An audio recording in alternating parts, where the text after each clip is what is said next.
Occupy Wall Street is a protest movement against growing social and economic inequality. It started in the United States and has now reached Europe. In Switzerland, protesters are gathering in the major cities of Zurich, Bern, Geneva and Basel.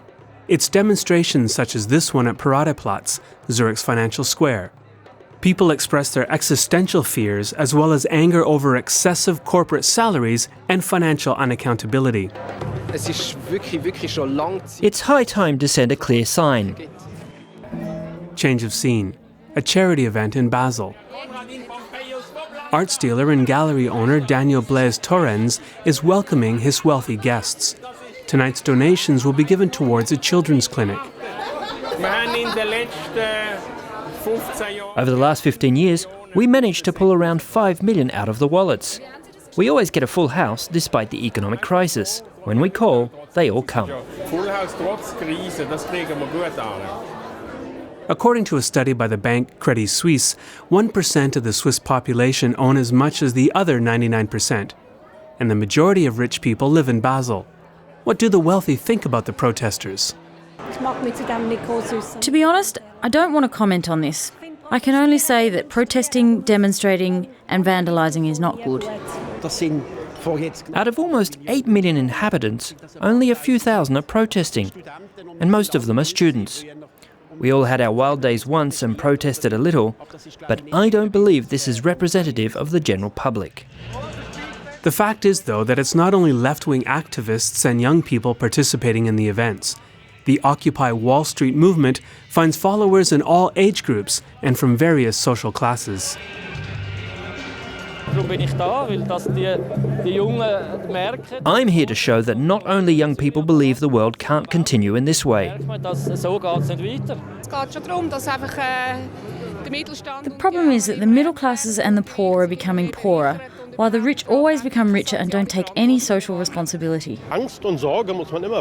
Fears and sorrows have to be taken seriously, even more when it's affecting all social classes. It's no longer a question of clashing classes, but a question of the entire system.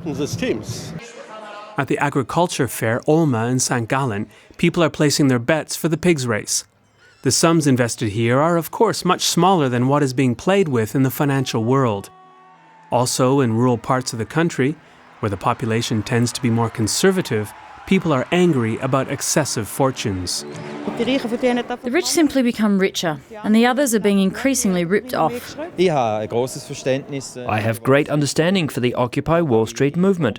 What's currently going on in the financial world is a rip-off, and it's bad for the entire European economy.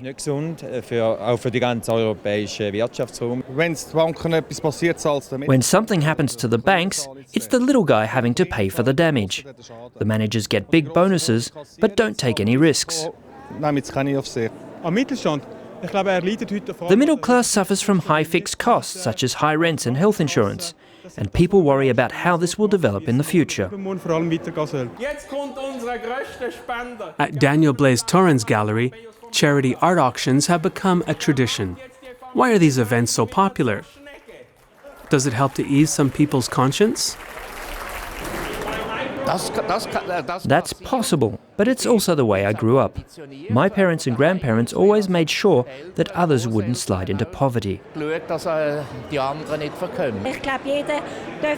Everyone is free to use his money the way he wants.